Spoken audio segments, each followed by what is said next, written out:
Station Houston on 2 for Chris, update on the PAO event. We have a ground console that's locked up. We're trying to get that corrected, so we're going to pause until we get the video situation set up. Copy all. Good luck, and I am standing by whenever you guys are ready.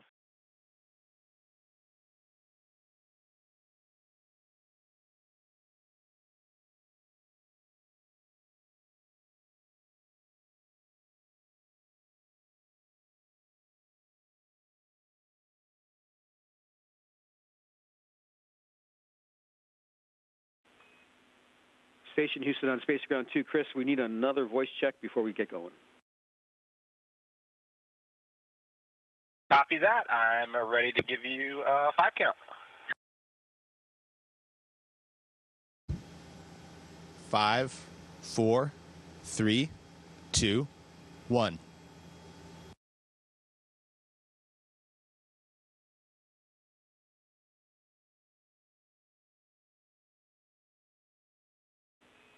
Chris, that's good scene and voice, and here we go. I'll call you right back. Copy all. Station, this is Houston. Are you ready for the event? I am ready for the event. Thanks. Columbia Space Initiative, this is Mission Control Houston. Please call station for a voice check. Station, this is Moises Mata with the Columbia Space Initiative. How do you hear me? I read you loud and clear. It's wonderful to get to talk to you today. How do you read me? Read you loud and clear, Astronaut Williams. Very grateful for the opportunity. Absolutely. It's my pleasure to talk with you guys. Now, will our first question asker like to come to the front to conduct the interview?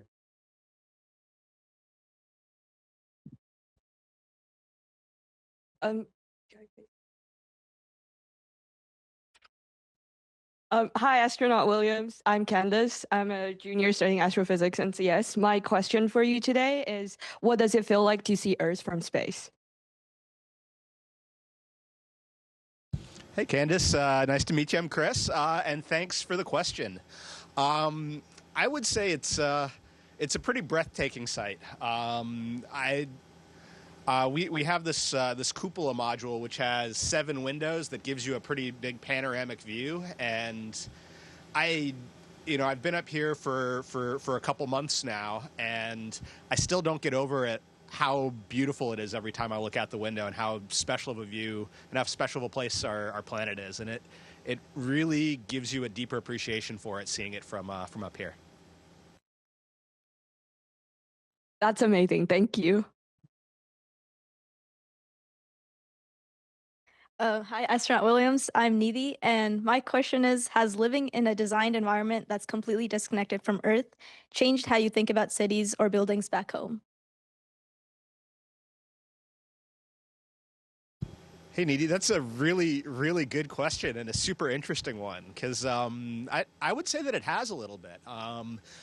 Being coming background as a physicist and somebody that's very engineering focused, I've always sort of considered myself a very much a very practical form over function person, and I think the ISS, everything is very well designed, built for a purpose. But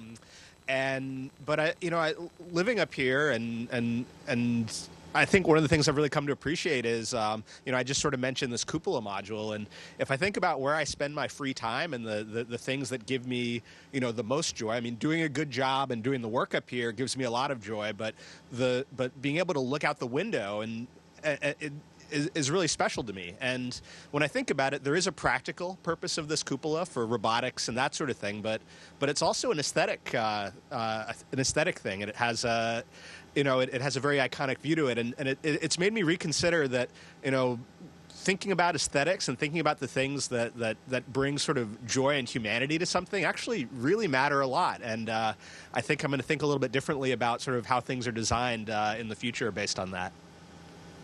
Thank you so much.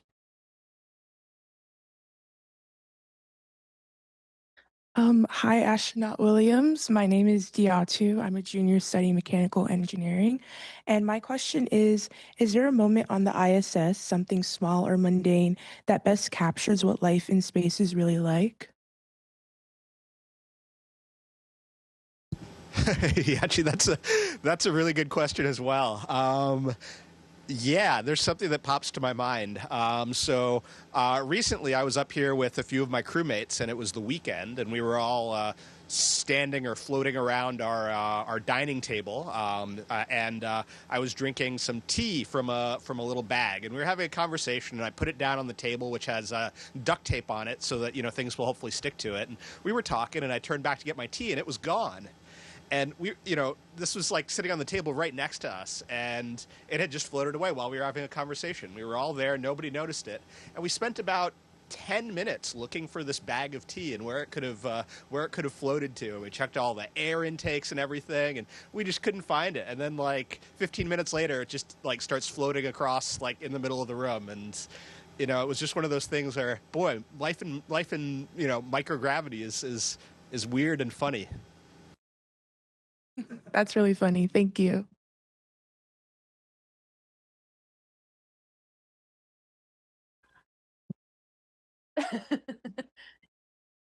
Hi, Astronaut Williams. My name is Miriam, and my question for you is, what's something about the station that feels deeply human despite being one of the most engineered environments ever built? Hey, Miriam. So one of the things I think that makes the station feel interestingly human is, when you get up here and you get into space, you're not constrained to an up or down. And after about, at least for me, it took me about a week to start getting used to like, oh, I can be in any direction I want. But the station, even though, we have, storage and devices on all surfaces, all four walls of this module you can see here are used, we still kind of design it with one plane that's a floor and one plane that's a ceiling that has the lights on it. And, even though there's no reason that we treat it that way, we all still kind of default to being sort of head up and feet down for the most part. And I think that's really interesting, that even after we get comfortable being totally three-dimensional creatures, we still kind of go back to our 1G programming, which I think is kind of interesting. Great, thank you.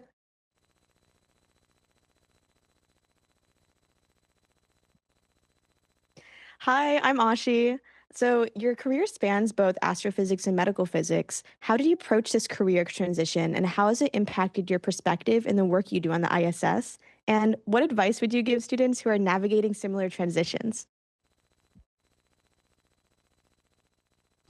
Hey, Ash, that's a really, really great question. Yeah, and I did make a pretty big career shift a couple times in my career. I had studied physics and astrophysics all through my undergrad, always wanted to be an astronomer, but then after graduate school, made the jump from astrophysics into medical physics. And that was a pretty big career change. And I know at the time I was really, really uncertain about it and a little bit afraid of it, because especially as you sort of get deeper into your education, you become a really narrow expert in a field, or you feel like you've become a narrow expert in the field that you're studying.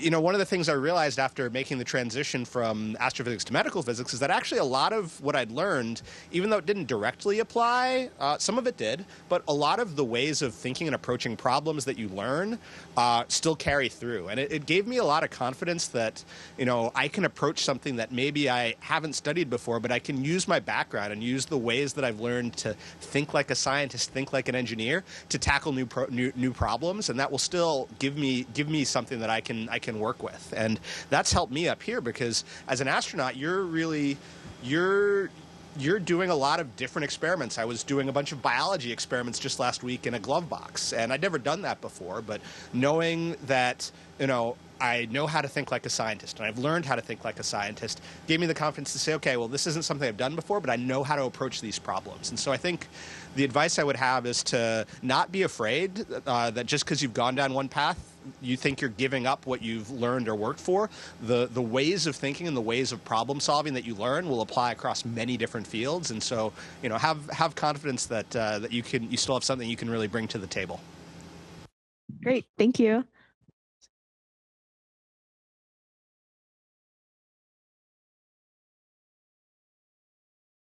Hi, Astronaut Williams. My name is Sardar. I'm a senior studying mechanical engineering. And my question is, among the experiments and technology you are testing in orbit is the E4D, the European Enhanced Exploration Exercise Device. Since astronauts have been exercising in space for decades, why is it important to test out more advanced exercise equipment for long-term space habitation? That's a really great question, and that's a study I'm really excited to be participating in. We spend about 2.5 hours of every day exercising up here, and right now we use 3 different pieces of equipment for that. We have an exercise bike called Cevis, we have a treadmill called T2, and we also have a resistive device, or like kind of a multi-gym weightlifting device called ARED. And these are all pretty big and bulky devices, and so E4D is kind of a cool experiment because it basically combines a lot of the functions of these devices into one smaller device, which, as we think about going, beyond low Earth orbit to the Moon and Mars, mass to orbit becomes a real big problem, and volume of our spacecraft becomes a challenge. And so, having all these functions combined into a more compact device is something we may potentially need. And so, I think it'll be really interesting to try that out and see whether you can get the same benefits from kind of what we know works to keep us healthy from a more compact device that can actually give us even some more exercise options that we don't currently have with the 3 ones that we have. So I think that'll be really fun to try out once we get it installed. Thank you.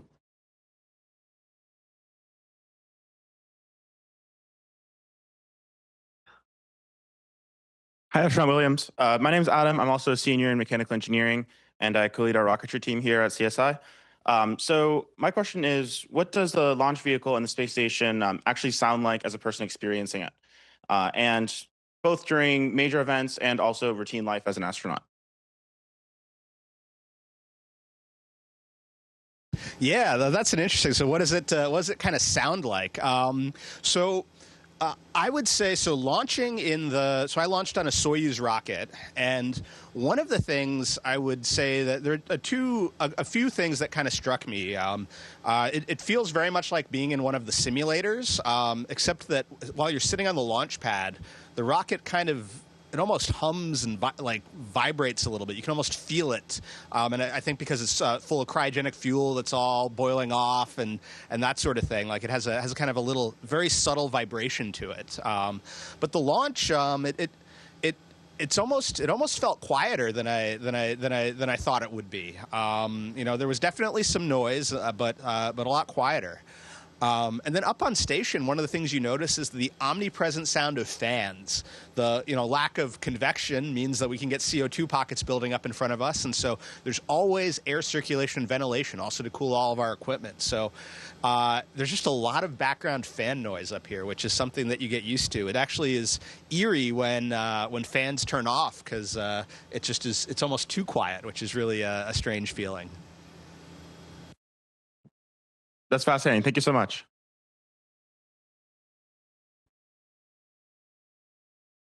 Hi, my name's Mariska. I'm a sophomore in astrophysics. How would you say being an astronaut has changed you? Hey, Mariska, thanks for the question. I would say that for me, being an astronaut, for me, it was always one of these aspirational dreams. It was something I never thought that I'd ever get the chance to do, but it's something that I'd always, ever since I was a little kid, had wanted to do.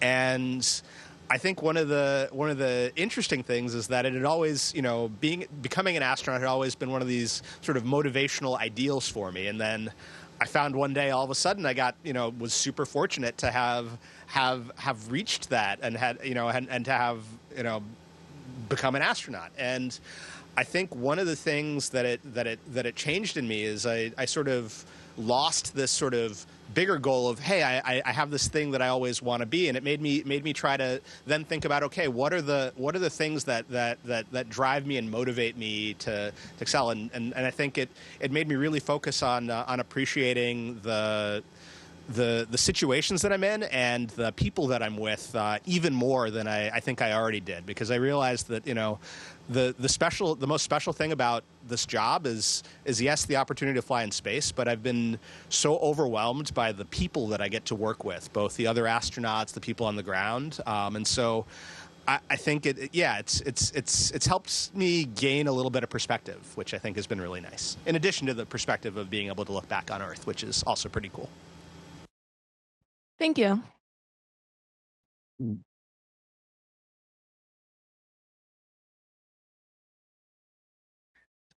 This will be our last question, and then we're going to be taking a photo with Astronaut Williams. Thank you, everyone.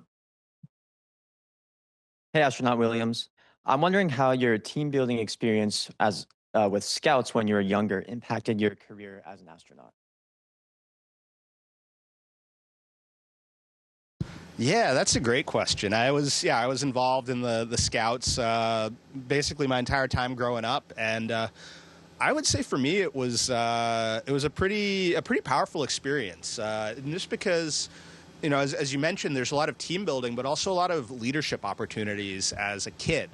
And I think for me, what it really helped teach me is that, you know, you can attack difficult problems. You know, as like a middle schooler or a high schooler, like organizing an event, leading a bunch of other people to get something done, like realizing that you can do that and learning how to do that, I think was really important. And I think learning how to do that both as a leader, but also as an active follower, where, you know, you're part of the team and you're exhibiting leadership, but not as the person in charge, but as somebody supporting the person who's sort of directing the team. And, you know, those are skills that are super important for us as astronauts. Sometimes you're leading a team, sometimes you're a member of a crew, and you need to support the leader. And I think Scouts was a great way to kind of learn some of those skills from an early age.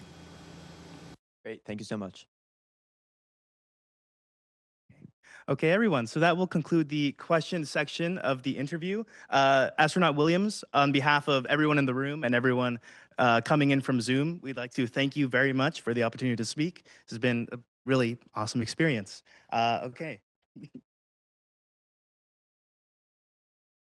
I really appreciate the opportunity to speak with you guys as well. You guys had some pretty awesome questions, and you know, it's nice to connect with people back on Earth and to get to share a little bit of this experience. It's a really special experience, and I'm really grateful to be able to share it with you guys.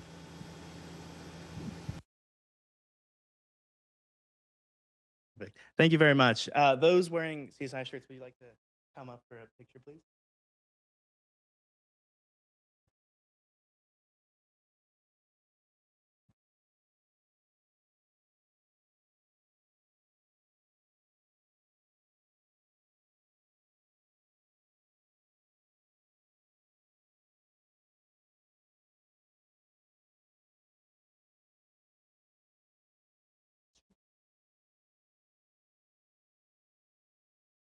Oh, okay. And at this point, we will be taking a photo. Thank you again.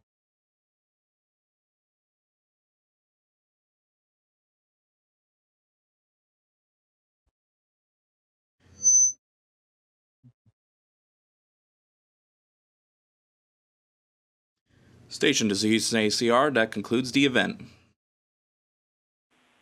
Thank you to all participants. Station, we are now resuming operational audio communications. Station copies all. Thank you very much.